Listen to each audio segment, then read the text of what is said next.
दोस्तों, मेरा नाम मनीष है और मैं मध्य प्रदेश का निवासी हूं। दोस्तों, ये कहानी जो कि आज भी मेरे रोंगटे खड़े कर देने में बिल्कुल कायम है, ये उस समय की तरह है जब साल 2009 का वक्त था। इसके बावजूद हमारे गांव के करीब पड़ने वाले एक जंगल के भीतर भील नामक एक जनजाति का वास था। वो जनजाति अक्सर उसी हाईवे के करीब अपना डेरा जमाए रखती थी, जिसके करीब से अक्सर गाड़ियों की काफी चहलकदमी रहती थी। इस घटना का प्रारंभ इसी जनजाति के एक शख्स से हुआ था। पहले तो मैं आपको बता दूं कि मैं उसी जंगल के पास मौजूद एक छोटे से गांव का निवासी हूं और ठीक उसी के पास ही इस घटना ने अपना खौफ प्रचलित किया था। एक दिन मेरे गांव वालों को पता चला कि हमारे गांव से दूर एक भील की लाश मिली है, और तो और उस लाश की दशा इतनी ज्यादा खराब है कि कमजोर दिल वाला इंसान अपनी जान वहीं गंवा दे।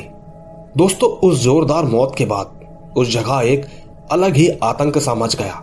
सभी के अंदर एक शक्ति का नाम गूंजने लगा, लेकिन मेरे गांव के अंदर मौजूद बड़े स्तर के लोगों का मानना था कि इन निजी जनजाति के लोगों द्वारा फैलाई गई ये सिर्फ एक गलतफहमी है। वहीं दूसरी तरफ गांव के कुछ लोग ऐसे भी थे जिनका मानना था कि इस गांव के अंदर अब सच में किसी काली ताकत का साया आ चुका है, पर इस बात को सहमति देने वाले बेहद ही कम लोग थे। जैसे तैसे धीरे धीरे इस मामले को दबा दिया गया, लेकिन दोस्तों, बाद में जो हुआ उसे देखकर गांव का हर इंसान ऊपर से लेकर नीचे तक हिल गया, क्योंकि आने वाले समय में उस खौफनाक जंगल में 4 लाशें और मिली। उनकी भी दशा वही थी जिस प्रकार से उस भील की दशा हुई थी। सबका शरीर 2 हिस्सों में बंट चुका था।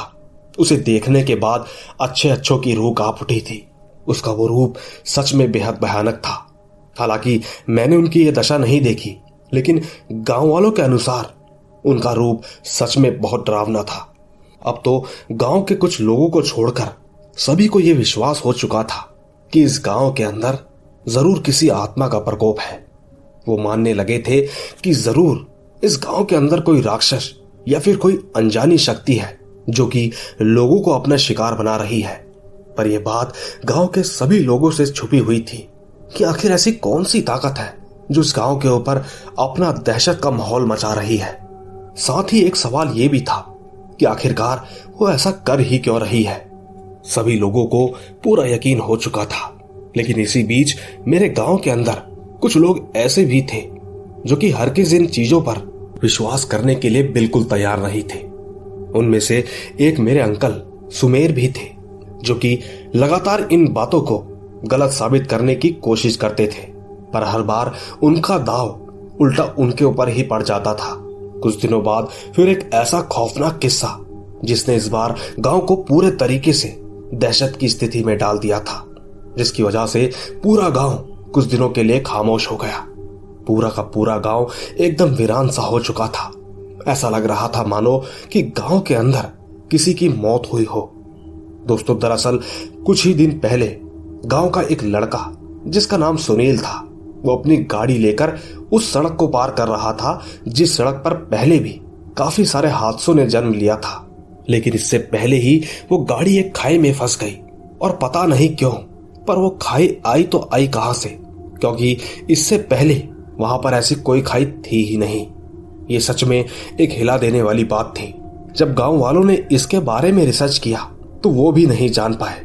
इसी बीच उसकी गाड़ी एकदम से पलट गई और उनके साथ जो रिश्तेदार बैठे हुए थे उनकी मौत हो गई। लेकिन उसका एयरबैग जल्द ही बाहर निकल गया, जिस कारण उसकी जान तो बच गई, पर वो अपने सहपाठी की जान बचाने में बिल्कुल नाकाम रहा। बस एक यही वजह है कि वो आज तक अपने आप को कभी माफ नहीं कर पाया। अब दोस्तों, उसकी किस्मत का खेल तो देखो, गाड़ी पलटने के बावजूद भी उसे खरोच तक नहीं आई, उल्टा उसके रिश्तेदार जिनकी मौके पर ही मौत हो गई। पर दोस्तों, ये सिर्फ कहने या सुनने में आसान लगता है, लेकिन जिसके साथ ये हादसे होते हैं वही जान सकता है। रिश्तेदारों की मौत का गांव के ऊपर इतना ज्यादा प्रभाव पड़ा कि गांव के अंदर किसी भी पक्षी की आवाज तक नहीं सुनाई थी। पूरा गांव एकदम शांत हो गया। लेकिन दोस्तों, वो कहते हैं ना कि शांति भी कभी कभी भंग हो जाती है। खैर धीरे धीरे गांव ने भी अपने उस पुराने रूप को आजमाना शुरू कर दिया। जिस खुशी के माहौल के कारण वो गांव चर्चा में भी था, धीरे धीरे सब कुछ नॉर्मल हो रहा था। लेकिन दोस्तों, ये खुशी ज्यादा दिनों तक टिक नहीं पाई। उल्टा कुछ दिनों के बाद ही इस खुशी के माहौल ने अलविदा कह दिया। दरअसल एक रात जब राजीव साहब अपनी बाइक से हमारे गांव के अंदर दाखिल हुए तो उन्हें उस वक्त रात काफी हो चुकी थी। जब वो गांव के अंदर पहुंचे तो उन्होंने देखा कि वो गांव में नहीं बल्कि एक कब्रिस्तान के अंदर पहुंच चुके थे, जहां पर चारों तरफ सिर्फ कब्रें ही बनी हुई थी। उन्हें उस वक्त अपनी आंखों पर विश्वास नहीं हुआ, क्योंकि उस कब्रिस्तान की दूरी गांव से लगभग 4 किलोमीटर की थी। पर सवाल ये था कि वो 4 किलोमीटर आगे कैसे पहुंच गए। इस बात को समझ पाना उनके लिए भी लगभग असंभव था। और जब वो उस कब्रिस्तान से बाहर निकलने की हिम्मत करने लगे तो न जाने क्यों उसका दरवाजा ही नहीं ढूंढ पाए। पर भला ऐसा कैसे संभव था? उस कब्रिस्तान की मरम्मत करते समय उनका भी बड़ा हाथ था। उन्हें तो उस कब्रिस्तान का दरवाजा अच्छी तरह मालूम होना चाहिए था, लेकिन इसके बावजूद भी वो उस दरवाजे को ढूंढ पाने में नाकाम रहे। उन्हें ये बिल्कुल समझ नहीं आ रहा था कि आखिर कौन सी शक्ति ने उनके साथ ऐसा खिलवाड़ करना शुरू कर दिया है। वो जल्द से जल्द इस कब्रिस्तान से बाहर निकलना चाहते थे, लेकिन ये इतना आसान नहीं था। उन्होंने सबसे पहले अपनी बाइक की लाइट जलाई, तब भी उन्हें दूर दूर तक सिर्फ और सिर्फ अंधेरा ही नजर आया। उन्हें ये बिल्कुल विश्वास नहीं हुआ कि आखिरकार ये कब्रिस्तान इतना बड़ा कैसे हो गया। कब्रिस्तान का इतना बड़ा होना सच में एक हिला देने वाली बात थी। राजीव साहब, जो कि गांव के एक इज्जतदार आदमी होने के साथ साथ काफी अनुभवी व्यक्ति भी थे, लेकिन आज उनके लिए भी काफी ज्यादा जाल बिछाए गए थे। वो जोर जोर से किसी को आवाज देने लगे, लेकिन खंडर पड़ी उस जगह पर किसी का नामो निशान तक नहीं था। और तो और वहां 4 किलोमीटर के दायरे में किसी का घर भी नहीं था। लिहाजा राजीव साहब ने अपनी बाइक को स्टार्ट किया और उसका एक्सीलेटर दबाते हुए वहां से भागने की कोशिश करने लगे। पर दूसरे ही पल उनकी बाइक आगे ही नहीं बढ़ पाई। दोस्तों, भयानक अंधेरे के बीच इस कदर हादसों का जन्म लेना सच में काफी डरा देने वाली बात थी। इसके बाद जब राजीव साहब ने पिछले टायर की ओर ध्यान दिया तो यकीनन उनकी आंखें बंद होने का नाम नहीं ले पाई। उनका पूरा शरीर पसीने से लथपथ होने लगा। दरअसल उन्होंने देखा कि एक हाथ जिसने उनके टायर को जकड़ रखा था, और ठीक यही वजह थी कि बाइक आगे बढ़ पाने में नाकामयाब थी। बाइक लगातार बस उसी जगह पर खड़ी होकर जम सी चुकी थी। ऐसे भयानक दृश्य को देखते ही राजीव साहब तुरंत बाइक से नीचे उतरे और पैदल पैदल ही उस कब्रिस्तान में भागने लगे। वो लगातार भागते रहे, लेकिन उन्हें दरवाजे का कोई ठिकाना नहीं मिला। ऐसा लग रहा था कि मानो वो किसी मायावी जाल में फंस गए हो, और अब उनके लिए उस जाल से निकलना भी लगभग नामुमकिन सा हो गया था। पर इसी बीच उन्हें याद आया कि उन्होंने कब्रिस्तान के दरवाजे के आगे एक बड़ी सी लाइट का निर्माण करवाया था। पर दोस्तों, अगर वो एक कब्रिस्तान था तो वो लाइट आखिर कहां गायब हो गई? खैर, राजीव साहब चारों तरफ देखने लगे, लेकिन उन्हें वो लाइट दूर दूर तक कहीं भी नजर नहीं आई। धीरे धीरे उनका कलेजा मुंह तक आ अटका, क्योंकि उन्हें तो ये बिल्कुल समझ नहीं आ रहा था कि यहां से निकलने का दरवाजा कहां है, जबकि वो चारों तरफ घूमकर आ चुके थे। थोड़ी देर के बाद वो थक हार कर वहीं मिट्टी के ऊपर लेट गए। वो पूरे तरीके से हार मान चुके थे। वो उस मिट्टी पर लेटकर भगवान हनुमान जी का जाप करने लगे। वो बस इतना ही चाहते थे कि जल्द से जल्द वो इस जगह से निकलने में कामयाबी हासिल कर सके। लेकिन दोस्तों, जो इंसान हार मान चुका होता है उसके लिए कठिनाइयों से लड़ पाना लगभग नामुमकिन सा हो जाता है। बस यही सोचकर उन्होंने अपनी आंखें खोली। आंखों के खुलते ही उन्हें एक और झटका लगा।